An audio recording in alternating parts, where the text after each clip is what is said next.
बकरीद के दिन गाजियाबाद के सूर्य चौहान की निर्मम हत्या कर दी गई। योगी फोर्स ने तुरंत एक्शन लेते हुए हत्यारोपी को एनकाउंटर के दौरान जहन्नुम का रास्ता दिखा दिया।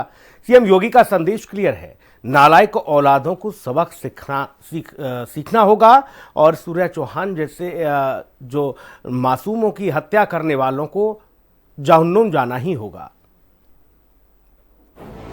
सीएम योगी का साफ संदेश, दोस्ती का आड़ छुरेबाजी नहीं होगी। दोस्ती? कैसी दोस्ती? आपने भी गाजियाबाद में देखा होगा। दोस्ती की आड़ में छुरेबाजी स्वीकार्य नहीं। नालायक औलाद को समझाओ। अगर कोई अपनी नालायक औलाद को समझा नहीं पा रहा है तो समझो कि गलती कर रहा है, गलती कर रहा है।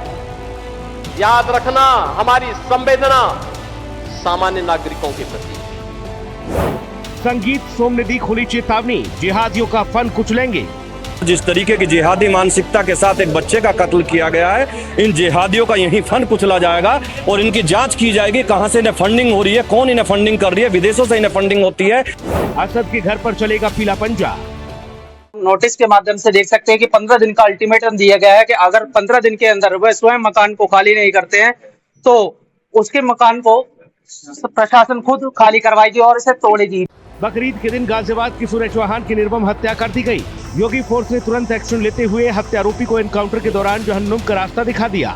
मुख्यमंत्री योगी आदित्यनाथ का संदेश क्लियर है, नालायक औलादों को सबक सिखाना होगा। दोस्ती? कैसी दोस्ती? आपने भी गाजियाबाद में देखा होगा।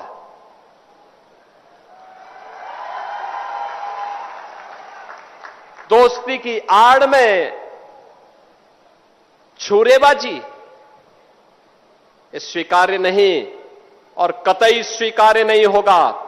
अगर कोई अपनी नालायक औलाद को समझा नहीं पा रहा है तो समझो कि गलती कर रहा है, गलती कर रहा है। याद रखना, हमारी संवेदना सामान्य नागरिकों के प्रति है। गाजियाबाद की सूर्य चौहान हत्याकांड को लेकर बीजेपी के फायरब्रांड नेता संगीत सोम ने भी तीखी प्रतिक्रिया दी। उन्होंने कहा कि अगर इस तरीके की मानसिकता के लोग उत्तर प्रदेश और देश में पनपेंगे तो किस तरीके का आतंकवाद होगा, ये कल्पना करना मुश्किल है। जिस तरीके से बकरीद के दिन नाबालिग बच्चे को बेरहमी से काटा गया वो बर्दाश्त से बाहर है।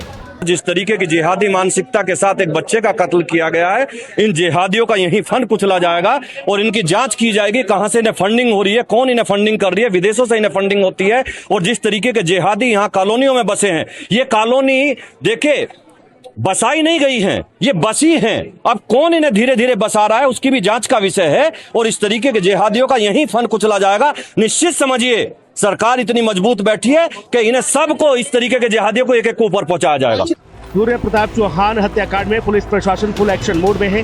हत्यारोपी असद के घर पर अब पीला पंजा चलने जा रहा है। असद के घर के बाहर उप जिलाधिकारी द्वारा जारी नोटिस चस्पा कर दिया गया। अधिकारियों ने ढोल बजाकर और लाउड स्पीकर से पूरे इलाके में 15 दिन के भीतर अवैध कब्जा हटाने का अल्टीमेटम दिया है। देखिए, आपको बता दें कि सूर्य चौहान की हत्या के बाद जितने भी आरोपी थे उनको गिरफ्तार कर लिया गया था और जो मुख्य आरोपी असद था उसको भी गिरफ्तार करके उसका एनकाउंटर कर दिया गया। एनकाउंटर के बाद उसे ढेर कर दिया गया। उसी असद के घर के बाहर इस वक्त हम मौजूद हैं। आपको दिखाना चाहेंगे कि नगर पालिका और उप जिलाधिकारी के द्वारा यहाँ पे नोटिस लगाया गया। आप नोटिस के माध्यम से देख सकते हैं कि 15 दिन का अल्टीमेटम दिया गया है कि अगर 15 दिन के अंदर वह स्वयं मकान को खाली नहीं करते हैं तो उसके मकान को प्रशासन खुद खाली करवाएगी और इसे तोड़ेगी। दरअसल 28 मई को दोपहर गाजियाबाद के खोड़ा में 27 वर्षीय किशोर सूर्य प्रताप चौहान और सूर्या की चाकू गोदकर बेरहमी से हत्या कर दी गई थी। मुख्य आरोपी असद को एनकाउंटर में ढेर हो चुका है। पुलिस पूछताछ में जांच में सामने आया कि घटना के कुछ समय पहले मुख्य आरोपी असद और सूर्या के बीच मोटरसाइकिल चलाने को लेकर कहासुनी हुई, विवाद हुआ। विवाद के बाद असद ने अपने पिता नवाब और दोस्तों को इस बारे में बताया।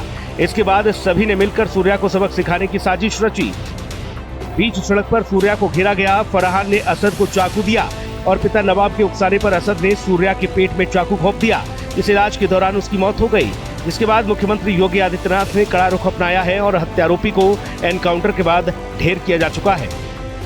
ब्यूरो रिपोर्ट, हिंदी खबर।